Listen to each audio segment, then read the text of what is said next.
हाय movie शूवियंस, क्या हाल चाल है? सब कुछ बढ़िया है। लास्ट ईयर मैंने आपके साथ एक रिव्यू शेयर किया था फेट द विंग सागा का, और वो मुझे काफ़ी ज़्यादा ठीक ठाक सा लगा था क्योंकि उसके अंदर भी ना एक ब्रह्मास्त्र टाइप की फील थी। वो इसलिए थी क्योंकि इस फेरी भरी दुनिया के अंदर या हैरी पॉटर टाइप दुनिया के अंदर जहाँ पर बच्चे बच्चियाँ अपने स्किल्स को एनहांस करने आए हैं, जादू के स्किल्स को, और इस केस के अंदर फेरीज के जादू के स्किल को करने आए हैं। और यहाँ पर वो किस तरीके से करते हैं, और क्योंकि वो बच्चे हैं तो उनके अपनी इश्यूज भी होते हैं, और क्योंकि ये टीनेजर्स हैं इसके केस के अंदर तो टीनेज ड्रामा भी चलता रहता है, एक बड़ा स्केयर भी बना रहता है। फिर कुछ जो मेन कैरेक्टर्स हैं उसको लेके जो सस्पेंस है वो भी बना रहता है। विजुअल्स भी ठीक ठाक थे, और लास्ट टाइम सिर्फ यही शिकायत थी कि थोड़ा कम एक्शन दिखाया, और मतलब थोड़ा सा फाइट थोड़ी ज़्यादा दिखानी थी। लेकिन 13th एपिसोड या 12वें एपिसोड के आते आते आपको बिल्कुल ही थ्रिलिंग सा एक एक्सपीरियंस हो गया था, जिसके अंदर आपको ब्लूम जो इसके अंदर मेन फेरी है उसको बिल्कुल ही ब्लॉसम होते हुए देखने को मिला, और वो ऑलमोस्ट ड्रैगन फायर जैसी दिखने लगी। नाम भी कुछ थोड़ा ब्रह्मास्त्र टाइप है, और उसके जो विजुअल्स हैं VFX भी काफ़ी ज़्यादा अच्छे इस बार ही हैं। बट हैविंग सेड दैट, अभी भी कोई बहुत ज़्यादा फाइट्स और ये सब चीज़ें अभी भी नहीं दिखाई गई हैं, हालांकि दिखानी चाहिए थी। अभी भी फोकस रिलेशनशिप्स में बच्चों के ऊपर ही है, जैसे सीजन 1 के अंदर था। तो सीजन 1 बहुत ज़्यादा बिल्डअप पे निकाला गया था, और आपको एक होप दिख गई थी कि इतने सारे लोगों पे फोकस दिया गया। तो ये पहला शायद ऐसा शो होगा जहां पर आप कह सकते हैं कि सिर्फ मेन जो कैरेक्टर है ब्लूम, उसके ऊपर फोकस नहीं है, स्टेला, टेरा, आयशा, मूसा, सबके ऊपर फोकस होगा। और यहाँ पर अब जो टेरा है उसकी जो कजन है वो फ्लोरा भी और ऐड हो गई है, तो एडिशनल और ज़्यादा चीज़ें देखने को मिलेंगी। और साथ ही पैरेलली आपको थोड़ा राइवन और बीट्रिक्स के जो ग्रे शेड के कैरेक्टर है वो भी यहाँ पर दिखने शुरू हो जाते हैं। थोड़ा ज़्यादा टाइम उनको दिया गया है।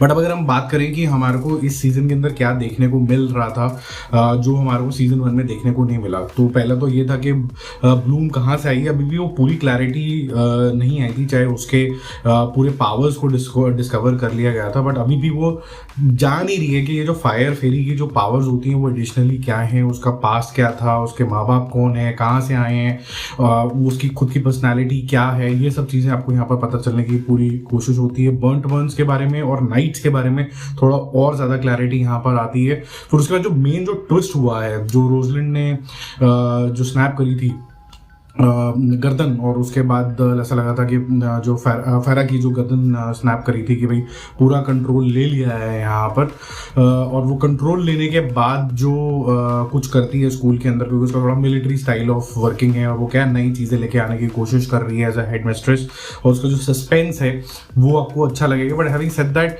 वो ऐसा एपिटोम पे नहीं जा पाता है कि आपको ऐसा लगेगा कि यार ये एक थ्रेटनिंग विलन है। उससे ज़्यादा थ्रेटनिंग तो उसका जो साइड के समझ लीजिए एंड्रियस, वो मुझे लगने लग गया। बाकी अगर हम बात करें कि जो शो के अंदर आपको क्या क्या अच्छा लग सकता है, कि जो लोग डिसअपियर हो रहे हैं रात को, फेरीज जो डिसअपियर हो रही है, जो इस बारी का स्केयर है, वो जो एलिमेंट है वो काफ़ी 2-3 एपिसोड तक आपको बांध के रखता है। उसके अलावा बहुत सारी ऐसे कैरेक्टर्स है जो नए इंट्रोड्यूस हुए हैं, जैसे कि मैंने आपको बताया ही है कि फ्लोरा का इंट्रोडक्शन हुआ है, जो सस्पेंस है, डिस्कवरी ऑफ पावर्स है, और एनहांसमेंट ऑफ पावर्स है, फ्रेंडशिप है, बहुत सारा टीनेज ड्रामा है, वो कंटिन्यूड रहता है। और जिसकी वजह से जब मैं आपको एक्सप्लेन भी करूँ तो आपको समझ में आ रहा होगा कि ये फैंटेसी वर्ल्ड से थोड़ा सा हटना शुरू हो गई है, और ये थोड़ा सा टीनेज ड्रामा ज़्यादा हो गई है। वही उसी तरीके की ईर्ष्या है आपस के अंदर। ऐसा लगता है कि फेरीज को इनसे कट अबव द रेस्ट होना चाहिए था, ह्यूमन इमोशन से थोड़ा सा और ऊपर हो जाना चाहिए था। वो इतना ज़्यादा दिखता नहीं है, तो थोड़ा सा ये गिमी की जोन के अंदर जाना शुरू हो जाता है कि बनाने तो हम निकले थे टीनेज ड्रामा ही, क्योंकि अब हमें कुछ नया सेटअप चाहिए था, तो हमने सेटअप के रूप के अंदर इनको सबको पावर्स दे दी हैं अलग अलग।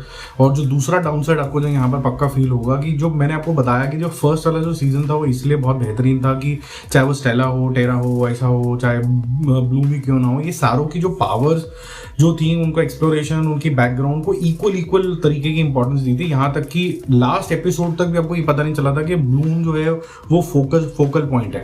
बट यहाँ कोई कंफ्यूजन नहीं है, यहाँ पर आपको क्लियरली पता है कि ब्लूम के ऊपर ही यहाँ पर सारा फोकस है, और बाकी सारे लोग जो हैं वो थोड़ा सा बैकसीट ले लेते हैं। तो क्या अब फाइनली ये सब भाषण होने के बावजूद भी ब्लूम और उसके जो फ्रेंड्स हैं आपस में अपनी जो भी प्रॉब्लम्स है उसको दूर करके जो मिसिंग फेरीज की कहानी है उसको हैंडल कर पाएंगे नहीं करेंगे, और रोजलिंड क्या चाहती है इवेंचुअली वो सब चीज़ें फिगर आउट कर पाएंगे नहीं कर पाएंगे, वो आप शो में देखना।